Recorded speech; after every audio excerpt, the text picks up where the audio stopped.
Hari Ibu, hari yang kita kenal dengan hari yang penuh dengan kasih sayang, di mana seorang anak menyatakan rasa sayang terhadap ibunya atau mengucapkan terima kasih atas jasa-jasa dan pengorbanan yang seorang ibu berikan semasa hidupnya. Nah, kalian biasanya memperingati hari ibu dengan cara apa nih? Apakah kalian tahu kalau peringatan Hari Ibu ini ternyata punya sejarah yang kelam yang sampai sekarang cerita ini jadi topik yang masih dikesampingkan? Konspirasi apa yang sebenarnya terjadi dalam peringatan Hari Ibu ini? Bahkan sampai-sampai sang penciptanya berusaha untuk melenyapkannya lagi. Bersama Ferdian di video kali ini kita akan bahas tentang sejarah kelam Hari Ibu. Tonton sampai habis. Kali ini kita akan memulai dengan seorang wanita yang terlahir di desa Webster, Virginia, Amerika Serikat pada 1 Mei 1864 yang bernama Anna Maria Jarvis. Seorang anak dari 13 bersaudara dari pasangan seorang ayah yang bernama Granville E. Jarvis dan ibu yang bernama Anne Reeves Jarvis. Cerita kali ini diberikan oleh anak dari kakaknya Anna Maria Jarvis, berarti ponakannya si Anna nih, yang diwawancara oleh BBC pada tahun 2020 yang bernama Elizabeth Burr. Nah, sebelum kita cerita panjang lebar tentang sejarah kelam dari Hari Ibu ini, si Elizabeth Burr ini cerita kalau keluarganya mereka itu nggak merayakan Hari Ibu, peringatan yang diciptakan oleh tantenya sendiri. Nah, nih ada apa nih? Kenapa kayak gini? Nggak beres nih.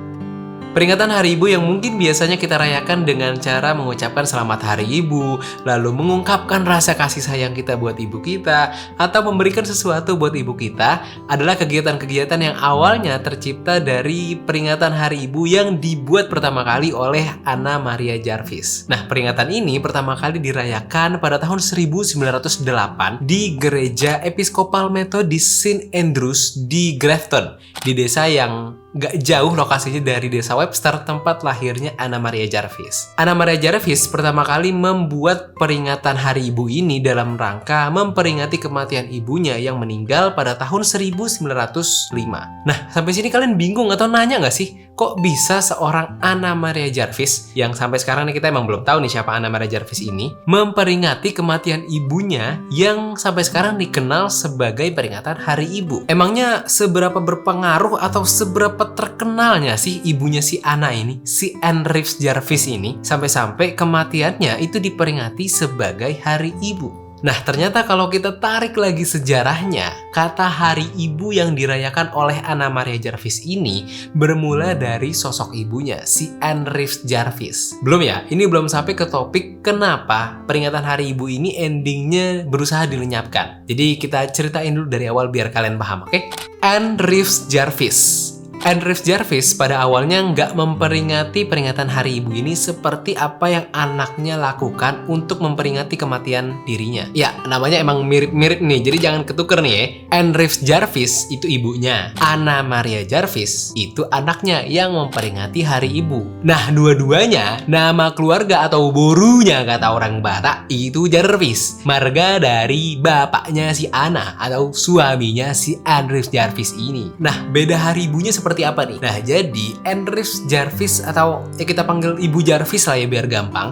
Ini awalnya mensosialisasikan ibu-ibu di sana untuk bagaimana cara merawat keluarga dan anak-anak mereka dengan baik.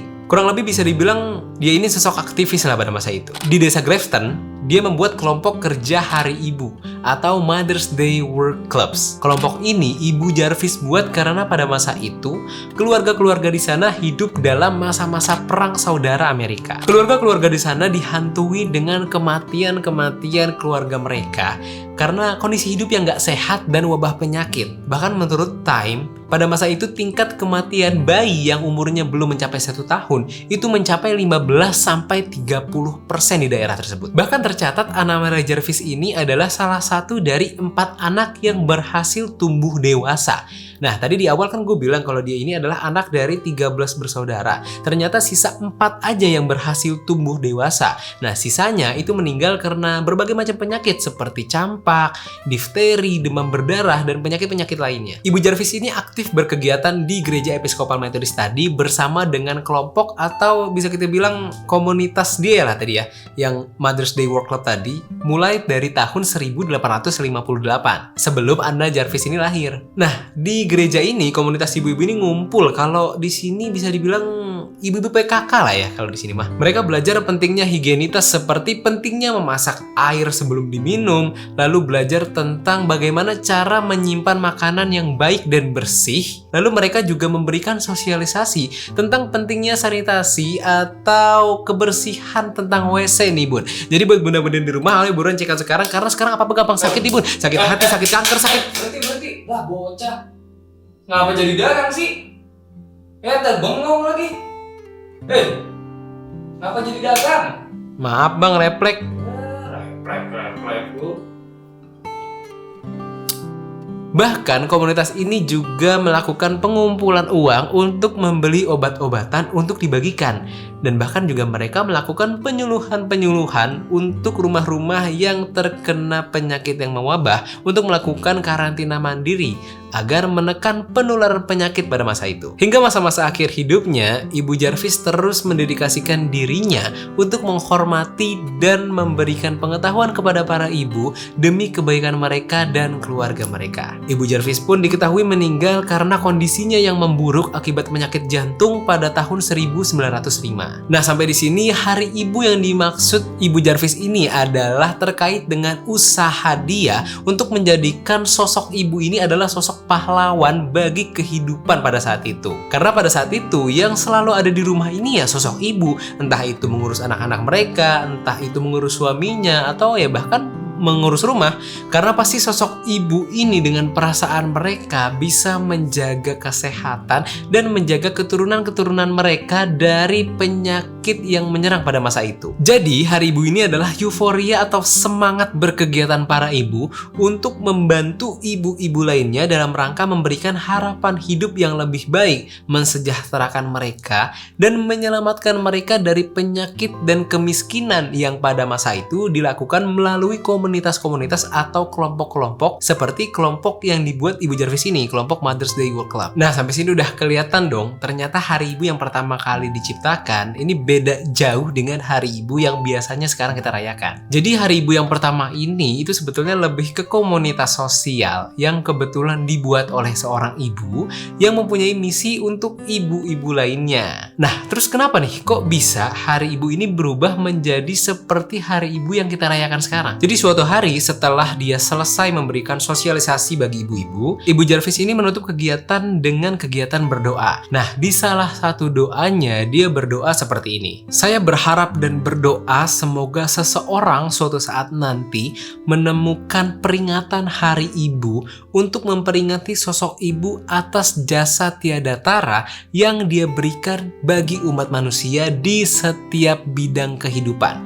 Sosok ibu berhak atas itu. Nah, jadi di sini Ibu Jarvis ini memang berharap kalau suatu saat sosok ibu itu bisa dikenang dan dihargai jasa-jasanya. Nah, dari sinilah di masa-masa berduka setelah meninggalnya Ibu Enrive Jarvis pada tahun 1905 tadi, dari keempat anaknya yang masih hidup, salah satu anak yang bernama Anna Maria Jarvis inilah yang mengingat doa mendiang sang ibu. Jadi menurut cerita, Anna Maria Jarvis inilah anak yang paling dekat dengan ibunya dan dia juga aktif di kegiatan Mother's Day World Club tadi. Dari doa si ibunya tadi, Anna Maria Jarvis ini berjanji untuk memenuhi keinginan ibunya yang belum tercapai tadi. Dia punya ide untuk menjadikan momen ini sebagai momen pulang kampung untuk balik ke rumah ibu dan menghormati sosok ibu itu. Nah, kalau di Indonesia mirip pulang kampung lah ya. Cuman kan kalau kita biasanya Lebaran atau Natal atau hari-hari besar keagamaan lainnya lah.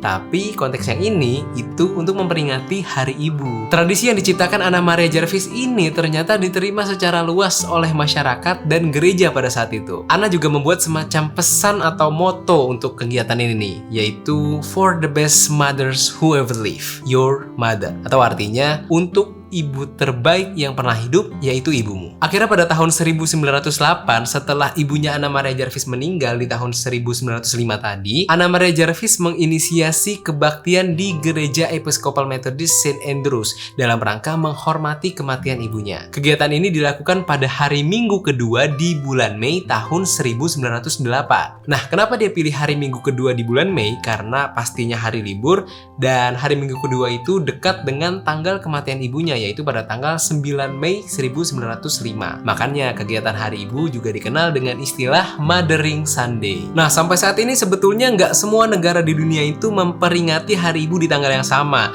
Jadi setiap negara masing-masing itu mempunyai tanggalnya masing-masing. Contohnya Indonesia yang memperingati Hari Ibu setiap tanggal 22 Desember setiap tahunnya, yang ditetapkan di tahun 1959 oleh Pak Soekarno. Karena pada tanggal 22 Desember di tahun 1928 diselenggarakan Kongres Perempuan Indonesia yang pertama. Jadi, selamat Hari Ibu untuk semua ibu hebat di seluruh dunia. Oke, sekarang waktunya kita masuk ke cerita kenapa kok bisa Hari Ibu itu malah di-cancel sama yang bikin. Ini kalau udah di WhatsApp udah susah nih, karena udah di unsend. Nah, pada kebaktian di gereja untuk memperingati Hari Ibu tadi, uniknya Anna Maria Jarvis ini nggak hadir di situ karena pada saat itu Anna Maria Jarvis ini udah berpindah tempat tinggal ke Philadelphia. Jadi Anna memberikan pesan ke gereja untuk mengadakan kebaktian tersebut, dan Anna memberikan ratusan bunga anyelir putih untuk dibagikan ke seluruh peserta kebaktian di gereja tersebut. Perayaan ini semakin menyebar dan diterima luas oleh masyarakat hingga pada tahun 1910 perayaan ini menjadi hari libur di negara bagian Virginia Barat. Lalu pada tahun 1914 akhirnya Hari Ibu ini ditetapkan menjadi hari libur nasional di Amerika Serikat oleh Presiden Amerika Serikat ke-28 yaitu Bapak Woodrow Wilson. Anna Jarvis menyimbolkan Hari Ibu ini dengan bunga anyelir putih karena dia punya makna kayak gini nih. Warna putihnya melambangkan kebenaran, kemurnian dan keluasan kasih sayang ibu tentang keharumannya, ingatannya, dan doanya. Anyelir putih tidak menjatuhkan kelopaknya, tetapi memeluknya ke dalam hatinya hingga ia mati. Dan demikian pula para ibu yang memeluk anak-anaknya ke dalam hatinya. Cinta ibu mereka tidak akan pernah mati. Ketika saya memilih bunga ini, saya teringat kasur ibu saya yang berwarna merah jambu putih. Nah, dari simbolnya si anyelir putih inilah yang akhirnya mendorong berbagai macam pengusaha untuk menjadikan momentum perayaan Hari Ibu ini jadi momentum ladang cuan nih, alias ladang duit. Mereka akhirnya secara massal menjual bunga-bunga untuk perayaan Hari Ibu. Dan pastinya namanya otak bisnis manusia ya kan? Berlanjutlah peluang-peluang bisnis ini ke berbagai bisnis lainnya seperti bisnis kartu ucapan, bisnis permen, bisnis konveksi, dan bisnis pernak-pernik lainnya juga pasti ikut kecipratan lah. Tapi karena hal ini, perayaan Hari Ibu akhirnya jadi bervariatif dan ya jadi meriah lah pokoknya. Berbagai bisnis pun meningkat dan bahkan harga bunga anyelir pada saat itu tuh meroket banget. Penjualan kartu ucapan naik, penjualan permen naik, ya pokoknya viral lah perayaan Hari Ibu pada saat itu, meriah banget. Nah, pastinya kalian mikir kan, Anna Jarvis ini dapat keuntungan berapa nih? Nah, pada saat itu Anna Maria Jarvis berhasil meraup keuntungan $0 alias enggak sama sekali. Terus gimana dia pada saat itu? Dia kenapa nih pada saat orang lagi rame-ramainya, lagi seneng-senengnya ngerayain Hari Ibu, pada saat itu Anna justru datang dengan marah-marahnya, dengan begitu kecewanya. Waktu itu akhirnya Anna membuat tulisan yang tentunya dalam bahasa Inggris ya. Kurang lebih artinya begini. Apa yang kalian lakukan untuk mengalahkan bandit, penipu, pembajak, penculik, pemeras, dan hama-hama lainnya yang dengan keserakahan mereka akan merusak perayaan yang terbaik, termulia, dan yang paling benar ini. Jadi di tulisan yang dia sebarkan ke berbagai media itu, dia kesel banget, dia benci, dia marah besar sama orang-orang yang menjadikan Hari Ibu jadi ladang mencari uang. Akhirnya pada tahun 1920, pada saat momentum perayaan Hari Ibu, dia melarang semua orang untuk membeli bunga. Sayangnya nggak cuma pebisnis aja nih yang bikin Anna Maria Jarvis ini kesal, tapi juga ada organisasi-organisasi yang menjadikan momentum Hari Ibu ini jadi melenceng dari niat awalnya si Anna Maria Jarvis tadi. Pada tahun 1925, awalnya Anna Jarvis ini memiliki agenda konvensi bersama salah satu organisasi yang bernama American War Mothers. Tapi ternyata tanpa diketahui Anna Jarvis sebelumnya, organisasi ini justru menjadikan momentum Hari Ibu tersebut sebagai momentum untuk mengadakan acara penggalangan dana dan untuk menjual bunga anyelir. Ya seketikalah Anna Jarvis akhirnya membatalkan acara konvensi tersebut dan justru di sana dia malah melakukan protes ke organisasi tersebut. Tapi sayangnya di acara yang diadakan di Philadelphia tersebut, Anna Jarvis justru ditangkap karena dianggap mengganggu ketertiban. Dia bilang Hari Ibu itu adalah hari yang dimaksudkan untuk merayakan para ibu, bukan untuk mengasihani karena mereka hidup miskin. Sebetulnya kalau kita tarik ke belakang lagi, apa yang dilakukan ibunya Anna itu mirip-mirip nih, karena dia membantu para ibu yang hidup dalam kekurangan. Tapi kalau kita pikir lagi ya tujuannya beda. Kalau ibunya Anna Maria Jarvis tadi ingin mendidik dan mensejahterakan kehidupan para ibu, kalau badan amal ini ya cuman ingin donasi aja karena mereka hidup miskin. Dan ya kenyataannya yang bikin keselnya, ternyata ada badan amal yang justru mengkorupsikan dana yang ditujukan untuk para ibu yang hidup miskin. Anna Jarvis tuh cuman pengen perayaan Hari Ibu ini dirayakan dengan simple alias sederhana, tapi meaningful alias penuh arti. Sesederhana anak-anak itu mengucapkan selamat Hari Ibu, sesederhana mereka menulis surat untuk ibunya tanpa ada tanda tangan di bawahnya, tanpa ada harus mereka menulis dari siapa untuk ibunya, tanpa harus dengan kartu ucapan yang bagus, dengan bunga atau dengan perayaan-perayaan apalah itu. Dia tuh cuman pengen Hari Ibu ini karena hari libur, para ibu itu beristirahat di rumah, berkumpul dengan anak-anaknya dan berkumpul dengan keluarganya. Nah, Anna Jarvis ini kesel, kenapa kok perayaan Hari Ibu yang dipikirin tuh malah pernak-perniknya kayak permen, kartu ucapan, bunga, dan lain-lain, bukan maknanya. Kasus komersialisasi perayaan Hari Ibu ini berlanjut nih karena permintaan bunga anyelir putih tadi yang melonjak. Akhirnya para pebisnis ini muter otak nih.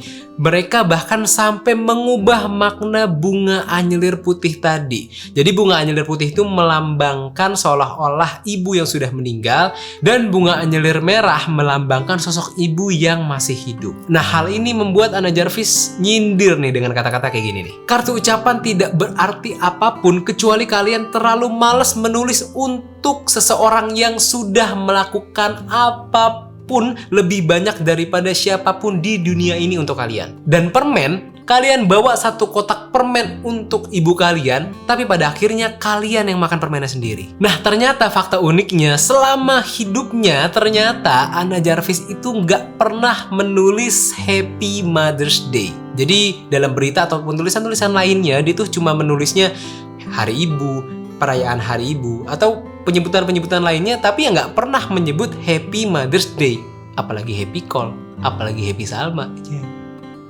Karena Hari Ibu itu bukan sesuatu untuk dirayakan, tapi sesuatu untuk dimaknai dan dijalankan untuk menghormati dan menghargai jasa-jasa seorang ibu. Karena hal tersebut, akhirnya pada tahun 1940-an, Anna Jarvis udah nggak mau lagi menyatakan adanya Hari Ibu. Anna Jarvis yang dari dulu berjuang untuk memperkenalkan Hari Ibu ke orang-orang, kini berubah 180 derajat, berubah menjadi berjuang untuk menghapus Hari Ibu dari orang-orang. Gerakan ini dia jalankan dari rumah ke rumah untuk meminta tanda tangan petisi permohonan untuk membatalkan perayaan Hari Ibu. Ia juga aktif melakukan negosiasi dengan pemerintah untuk menghapus Hari Ibu dari kalender nasional. Tapi usahanya nggak berhasil sama sekali. Selama hidupnya diketahui Anna Jarvis ini nggak pernah mau menerima uang sepeser pun yang dibayarkan dari para pebisnis-pebisnis. Jadi Anna dan saudara kandungnya bertahan hidup dari warisan sisa peninggalan ayahnya. Tapi dengan sisa harta warisannya itu, Anna justru terus berjuang dengan cara menuntut para pebisnis-pebisnis yang mengkomersialisasikan perayaan Hari Ibu. Dia terus-menerus melakukan gugatan hukum dan bahkan sampai menghabiskan harta warisannya untuk membayar proses gugatan hukum. Anna Jarvis pun hidup melarat. Dia nggak menikah, dia nggak punya anak, dan setelah saudara kandungnya meninggal, dia menghabiskan masa tuanya di sanatorium Marshall Square di Philadelphia. Jadi sanatorium itu semacam tempat karantina penyakit, tapi dia sebenarnya rumah sakit. Dia hidup tua dengan kondisi yang hampir tuli, buta, dan hidup melarat. Dan sedihnya ada gosip yang bilang kalau sebetulnya biaya hidup Anna Jarvis selama di sanatorium itu dibiayai oleh pebisnis bunga.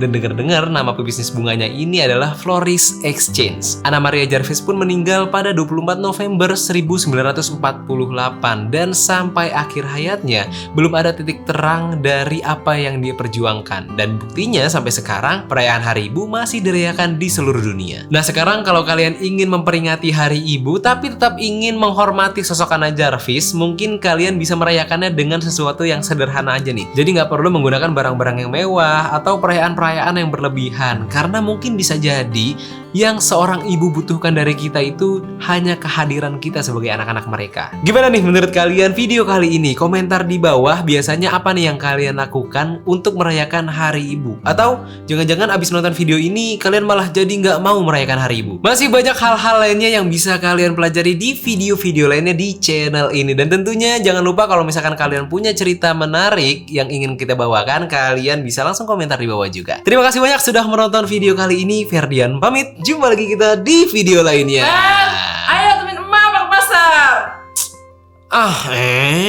Ntar dulu capek baru juga saya syuting. Ya celah emak lu itu, buset mau dikutuk jadi maling kundang lu. Dah, sono ke pasar dulu. Ya. Elah lu, Nggak boleh gitu mama. emak sendiri. Iya.